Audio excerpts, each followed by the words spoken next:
Bab 183, Mengukur Sihir. Diunggah oleh Baca Suara. Arthur Lewin Point of View. Mengukur dan merekam seseorang, yang ajaib dari orang-orang, adalah cara yang agak tidak intuitif untuk menggambarkan proses yang tidak dikenal kepada sekelompok penyihir tua, dan dua remaja. Namun, begitu Emily memadamkan antusiasmenya dan perlahan-lahan mulai menjelaskan fungsi disk di seluruh ruangan dan panel logam yang penuh dengan pengukur, serta baju besi kulit yang saya kenakan, saya bisa melihat kegembiraan yang menggelegak di wajah semua orang.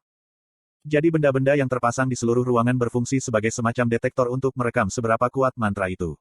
Camus bertanya, memiringkan kepalanya. Emily mengangguk. Kata, kuat, adalah istilah yang tidak jelas, tapi ya. Disk agak rumit untuk dibuat karena masing-masing dari mereka harus cukup kuat untuk menerima dampak tetapi cukup sensitif untuk secara akurat mengirimkan umpan balik ke panel rekaman saya. Itu hanya salah satu aspek utamanya, yang lain, saya akan menjelaskan sedikit. Petik 2. Apa garis-garis bercahaya yang menghubungkan disk sebelumnya? Hester bertanya. Pertanyaan bagus. Emily mengangguk. Ya, Anda lihat, mantra jarang akan menjadi ukuran hanya satu sensor sehingga saya membutuhkan setiap disk ditempatkan relatif dekat satu sama lain dengan sensor di antara sehingga bahkan ketika mantra beberapa meter dengan diameter, disk dapat secara akurat mengukur dampak atau kekuatan mantra. Saya membuat istilah baru untuk pengukuran ini disebut force per unit, atau FPU. Jejak mana bersinar, yang menyala sekali didukung cukup, dalam hal ini, oleh Putri Katin dan 4 tetua, berfungsi sebagai sensor yang menghubungkan setiap disk satu sama lain sehingga saya dapat lebih akurat mengukur FPU mantra segera setelah itu dirilis ke bidang disk. Petik 2. Saya bisa melihat lebih dari beberapa mata berkaca-kaca karena bingung oleh penjelasan Emily yang bersemangat, jadi saya tergoda untuk tetap diam dan membiarkan dia kehabisan kata-kata untuk diucapkan, tetapi saya juga ingin tahu tentang sesuatu. Jadi disk itu berfungsi sebagai sensor setelah pada dasarnya disambar dengan mantra. Bagaimana jika saya secara hipotetis menembakkan angin ke Penatua Bun dan dia memblokirnya? Mantra itu tidak akan pernah mencapai cakram manapun, jadi mampukah mantra itu tidak diukur? Petik 2. Mata Emily berbinar. Seperti yang diharapkan, kamu menangkap salah satu kekurangan dengan agak cepat. Saya menyadari pada tahap awal masalah yang sama. Jika di sini hanya target untuk dipukul, maka dampak yang mereka terima cukup untuk mendapatkan pembacaan yang akurat tentang kekuatan mantra. Tetapi dalam kasus-kasus di mana pertarungan langsung terjadi, lebih dari setengah mantra akan menjadi tidak dapat dibaca atau tidak akurat karena dimitigasi sebagian atau sepenuhnya oleh serangan balik dari pihak lawan. Saya katakan sebelumnya bahwa merekam melalui kontak langsung hanyalah salah satu aspek utama dari disk. Yang lain juga merupakan alasan mengapa saya perlu menutupi seluruh ruangan. Setiap disk tidak hanya mengirimkan jejak mana yang terlihat ke disk di sekitar mereka, tetapi juga menciptakan semacam tekanan yang dapat dibaca tepat dengan kekuatan mantra segera setelah terbentuk. Petik 2. Itukah sebabnya aku harus membantumu meletakkan semua di situ begitu dalam di bawah tanah? Bun bertanya, menggaruk kepalanya. Tepat sekali, jadi cakram-cakram itu tidak menghalangi bahkan ketika menggunakan sihir tanah. Jawabnya, berkat Penatua Bun, memasang disk di bawah tanah itu mudah. Melalui sensor di tanah, di seluruh dinding, dan di langit-langit yang memanipulasi mana dapat diukur bahkan tanpa perlu salah satu disk untuk benar-benar dipukul secara fisik dengan mantra. Petik 2. Oke. Jadi pada dasarnya memiliki ruangan ini sepenuhnya dikelilingi dalam disk ini menciptakan ruang di mana-mana dapat diukur, aku menyederhanakan. Emily mengerutkan bibirnya. Iya, jika kamu ingin meringkas seluruh pekerjaan 6 bulan menjadi sebuah kalimat, kurasa begitu. Saya tertawa. Percayalah, aku tahu betul apa yang kamu buat di sini adalah keajaiban teknologi yang akan membantu penyihir berkembang lebih cepat di masa depan, tapi aku tidak berpikir ada orang di sini yang memiliki rencana untuk menjadi seniman. Benar, Emily mengakui, masih cemberut. Jadi kamu menjelaskan apa yang disk dan panel lakukan, tapi bagaimana dengan baju besi yang kamu pakai untukku ini? Saya bertanya. Aku membuat baju zirah itu demi Nona Emeria, jawab sang perajin, mengalihkan pandangannya ke Alanis. Petugas pelatihan saya mengangguk sebelum berbicara. Nona Wikes mencatat kemungkinan bahwa, lingkungan, ini mungkin berdampak pada kemampuan pribadi saya, jadi dia menciptakan pakaian itu sehingga saya bisa membuat pembacaan yang akurat sepanjang pelatihan Anda. Itu penjelasan yang agak kabur. Jika saya tidak tahu apa-apa, sepertinya Anda mencoba membuat kemampuan Anda mengejutkan, seperti halnya Emily dengan penemuannya, aku menggoda asisten robotku. Namun, dia kurang terhibur. Ekspresinya tetap datar. Jenderal Arthur, Anda meminta rincian jas Miss Wikes, bukan kemampuan saya. Jika Anda ingin tahu tentang kemampuan saya, tolong katakan padaku begitu. Petik 2. Jawab saya, terkejut. Asisten pelatihan saya, tidak seperti Emily. Tampaknya tidak terlalu tertarik untuk menjelaskan apapun dan segala sesuatu yang berkaitan dengan subjek tertentu. Jadi, Alanis, apa kemampuanmu? Peri berwajah tenang itu mengangguk, puas dengan pertanyaanku yang langsung. Setelah membuat koneksi fisik dengan seorang individu, aku dapat menggunakan sihir alam afinitas untuk secara akurat mengamati aliran mana dari individu tersebut. Petik 2. Saya mendengar kekek dari Bun. Mengintip, Aku melihat kurcaci di dekatnya menyikut Camus dengan sikunya dan berbisik, hehe, koneksi fisik memang. Aku menahan erangan sementara Camus mengabaikan kerdil bejat itu. Jadi, apakah itu membuatmu menyimpang dari sihir alam? Aku bertanya, penasaran. Meskipun sudah menjadi rahasia umum bahwa bentuk sihir angin, air, tanah, dan api yang lebih tinggi masing-masing adalah bunyi, es, gravitasi, dan kilat, dengan sihir logam dan magma khusus kekhasan kurcaci, hanya sedikit yang diketahui tentang apa sebenarnya sihir alam itu. Diakui bahwa hanya elf yang dapat memanfaatkan sihir alam, yang membuat para peneliti sihir percaya bahwa itu adalah sejenis spesialisasi angin dan air, seperti halnya magma adalah kombinasi khusus api dan bumi. Salah satu contoh sihir alam adalah manipulasi tanaman, seperti yang bisa dilakukan tes, tetapi saya belum pernah mendengar tentang membaca aliran mana menggunakan sihir alam. Apakah kemampuanku adalah bentuk sihir alam yang berevolusi atau penggunaan periferal khusus darinya? Aku tidak yakin, jawabnya. Namun, Komandan Virion menugaskanku untuk memberikan umpan balik yang akurat tentang aliran mana kamu sepanjang pelatihanmu seperti yang aku miliki untuk beberapa tombak lainnya. Kamu juga membantu tombak lainnya. Saya bertanya. Aku tidak terlalu terkejut oleh fakta bahwa yang lain telah ditolong olehnya tetapi lebih dari itu Virion belum memberitahuku tentang Alanis sampai sekarang. Ya, ungkapnya. Sungguh menggelitik, cetus Hester. Sejauh mana sihir ajaib ini menunjukkan tentang Jenderal Arthur? Alanis mengeluarkan jurnal kecil, diikat dengan kulit usang. Dia membalik-balik beberapa halaman sebelum membaca dengan suara keras, tingkat aliran Jenderal Arthur pada manipulasi dari inti mana ke ekstremitas kira-kira pada titik 46 detik untuk augmentasi tubuh. Untuk casting mantra, kira-kira ada peningkatan 40% dalam waktu untuk mantra atribut angin dan peningkatan 55% untuk mantra atribut bumi dibandingkan dengan mantra atribut es dan petir. Sihir api dan air tidak cukup digunakan selama sesi sehingga tidak ada bacaan yang bisa dibuat. Petik 2. Poin 446 sangat spesifik. Bagaimana Anda bisa mengukur waktu secara akurat? Camus bertanya, ketertarikannya terusik. Alanis mengeluarkan alat berbentuk kubus kecil dari bagian dalam jaketnya yang seperti jas. Nona Wikes dengan murah hati memberi saya alat penghitung waktu ini. Dia menekan tombol kecil di samping dan kubus mulai berputar sebelum dia dengan cepat menekannya lagi. Dia menunjukkan kepada kita bagian atas kubus, dan itu menunjukkan waktu, turun ke sepersekian detik. Tidak pernah terpikir aku akan melihat alat yang tidak berguna ini, gerutu Bun, jelas tidak tertarik pada analisis angka-angka ini. Omong kosong. Perangkat itu dapat mengukur seberapa cepat Anda dapat berlari dari satu ujung ruangan ke ujung lainnya dengan bertopik pendek yang Anda sebut kaki, cemooh Hester, senyum puas di wajahnya. Bun mendengus keras. Mengapa makhluk plebeian seperti berlari ketika aku bisa membuat bumi di bawahku menggerakkan kakiku, kau penyihir tua? Keduanya mulai bertengkar sekali lagi, membuat saya bertanya-tanya apa hubungan mereka.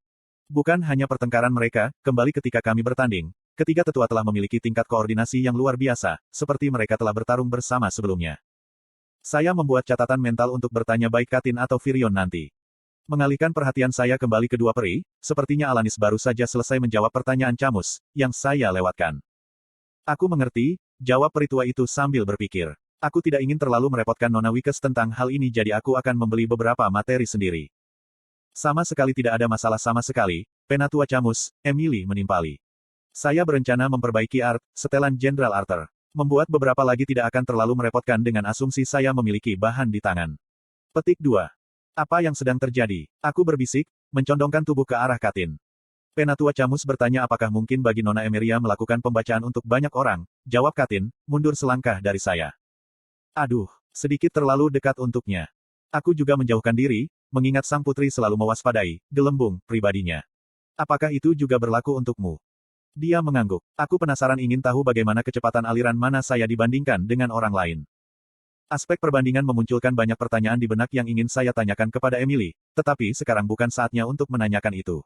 Sebaliknya, saya beralih ke asisten pelatihan saya. Alanis, berapa nomorku setelah aku menggunakan rilem Hea, maksudku, setelah rambut dan mataku berubah warna.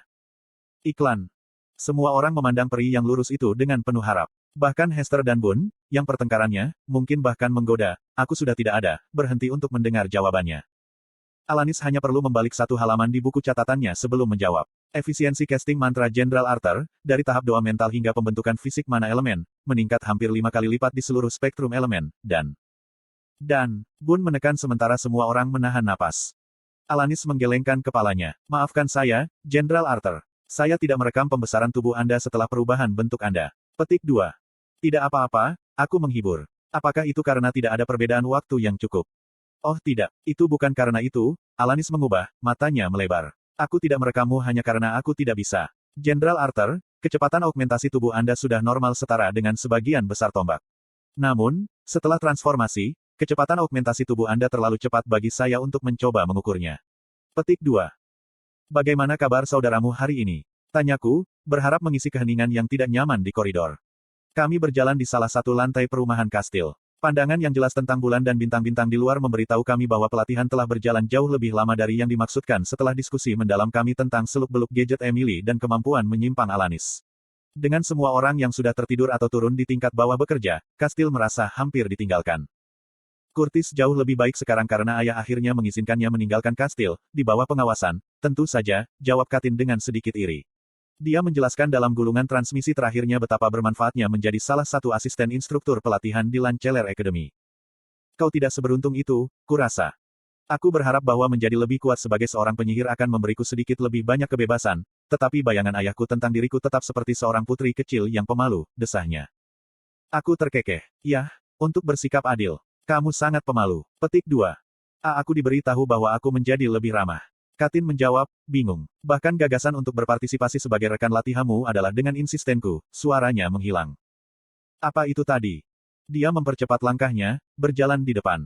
Tidak apa. Kami berjalan diam sekali lagi dan aku mendapati diriku sangat memperhatikan jalan-jalan Katin. Langkah kakinya memiliki irama yang hampir menidurkan, masing-masing langkah kaki sengaja dibuat pada bola kakinya untuk membuat sedikit suara. Dia berbingkai kecil, tetapi setiap langkah memancarkan keyakinan yang tampak terlatih dengan baik. Jika aku tidak mengenalnya, hanya dengan berjalannya, aku akan berpikir dia hanyalah bangsawan yang sombong dan sok. Dia berhenti, dan pada saat aku mengangkat mataku, aku menemukannya menatapku dengan hanya sedikit peningkatan di alis kirinya. Apakah semuanya baik-baik saja? Menyadari bahwa saya telah menghabiskan beberapa menit terakhir menatap kakinya, saya tersipu. Tidak, maksudku ya, semuanya baik-baik saja.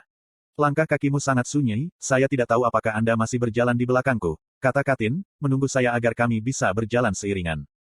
Aku bisa mengatakan hal yang sama untukmu, aku tertawa, jika aku tidak bisa melihatmu di depanku, aku akan mengira kamu adalah hantu. Ibu sangat ketat pada apapun yang bisa dilihat oleh orang-orang di sekitar kita. Curtis dan saya dipaksa untuk menerima pelajaran yang mencakup setiap spektrum dari apa yang diharapkan dari darah kerajaan, jawab Katin. Oh, ibuku menyuruh Ellie pergi ke kelas-kelas semacam itu ketika dia masih kecil. Kecuali satu-satunya hal yang tampaknya dia pelajari adalah bagaimana keluar dari tugas-tugas dengan mengatakan bahwa mereka tidak seperti wanita. Aku menarik napas. Katin tersenyum tipis. Ellie adalah adikmu, benar. Pendek untuk Eleanor. Petik 2. Ya, apakah kamu pernah bertemu dengannya? Dia biasanya di balkon luar berlatih memanahnya. Petik 2. Aku pernah melihatnya sesekali tetapi tidak pernah berbicara dengannya, jawabnya. Dia bisa sedikit mengintimidasi beruang yang selalu dia bawa, aku mengakui. Aku harus mengenalkanmu padanya dengan baik kapan-kapan. Saya yakin dia akan senang bisa mengenal Anda. Petik 2. Senyum Katin melebar ke titik di mana itu benar-benar tampak seperti senyuman. Aku suka itu. Kami terus berbicara ketika kami berjalan ke kamarnya. Awalnya Hester harus mengawal sang putri kembali, tetapi aku ingin keluar dari ruang pelatihan dan benar-benar berencana untuk mendapatkan sesuatu untuk dimakan setelah jadi aku mengajukan diri. Penyihir tua itu enggan, tetapi mengetahui Katin dengan tombak dan kegembiraan mengukur FPU mantranya melebihi yang lainnya. Dia, bersama dengan dua tetua lainnya tetap tinggal bersama Emily dan Alanis untuk mengukur kekuatan mantra mereka. Jika seseorang harus berdiri diam dan diam, mungkin saja merasakan kastil sedikit bergetar sesekali. Kamar Katin hanya beberapa meter di depan ketika saya ingat. Apakah wali kamu secara pribadi tahu Bun? Dia mengangguk. Ketiga tetua saling kenal. Alisku terangkat karena terkejut. Betulkah? Bagaimana? Mereka bertiga memainkan peran penting dalam perang terakhir antara manusia dan elf. Darv mengirim tentara untuk membantu Sapin selama perang, yang membuat Hester dan Penatua Bun saling kenal. Setelah perang berakhir, para pemimpin dari ketiga kerajaan diwajibkan untuk menghadiri pertemuan puncak yang diadakan setiap beberapa bulan dalam upaya untuk memperbaiki jembatan yang rusak. Saya pernah mendengar nama Penatua Camus dan Penatua Buhendemok disebutkan beberapa kali oleh Hester. Mereka sering berlatih bersama sebelumnya. Petik 2. Itu menjelaskan koordinasi mereka yang mengesankan selama pertandingan, kataku. Aku ingin bertanya lebih banyak tentang Hester dan Flamesworth House secara umum, tapi kami sudah berdiri di luar pintu Katin sekarang dan merasa lebih pantas untuk bertanya langsung kepada Hester. Apakah kamu akan baik-baik saja sendiri, Putri? Aku menggoda ketika Katin dengan hati-hati membuka kunci pintunya dengan sentuhan telapak tangan. Kamar saya tidak memiliki pembaca tanda tangan mana, tetapi sekali lagi, memiliki satu mungkin tidak banyak membantu saya. Ayah mengambil tindakan pencegahan ekstra dengan bala bantuan di kamarku, katanya sebelum mengeluarkan liontin yang terlihat familiar dari lehernya. Aku juga punya ini. Itu terbuat dari burung Phoenix Wing, kan? Saya bertanya, tahu di mana saya melihatnya. Aku terkesan kamu tahu apa itu dengan pandangan sekilas, jawabnya. Pengrajin, Gideon, Membuat ini dari inti dan skala burung hantu Phoenix. Ini indah, kataku, menghilangkan fakta bahwa aku telah menukar dua artefak yang sama dari Gideon hampir 10 tahun yang lalu untuk cetak biru di kapal mesin uap. Ellie dan ibuku masih memakainya sekarang, salah satu alasan mengapa aku bisa tidur sedikit lebih mudah di malam hari. Terima kasih. Dia menyelipkan liontin Wim Phoenix itu kembali ke dalam kemejanya. Dan terima kasih sudah mengantarku kembali. Saya senang melihat Hester begitu bersemangat tetapi mengenalnya, dia tidak akan tinggal bersama saya di dalam. Petik 2. Tidak masalah, jawab saya. Setidaknya itu yang bisa kulakukan untuk meluangkan waktu untuk membantuku dengan latihanku. Dia menggelengkan kepalanya. Ini juga latihan untukku. Tidak perlu berterima kasih padaku untuk itu. Petik 2. Yah, kalau begitu mari kita berlatih keras dan menjadi lebih kuat. Aku mengulurkan tangan. Katin menatap tanganku yang terbuka sejenak sebelum dengan hati-hati menerima gerakan itu. Baik telapak tangannya maupun jari-jarinya terasa hangat saat disentuh, panas, bahkan, dan tangannya benar-benar masih berada dalam genggamanku. Memastikan sikap bersahabatku tidak bertahan sampai waktu yang tidak nyaman, aku dengan lembut meremas tangannya sebelum melepaskannya. Selamat malam. Tanpa jeda, dia mencambuk kepalanya dan menutup pintu. Dari sisi lain pintu, aku mendengar suara teredam, "Selamat malam, A. Arthur."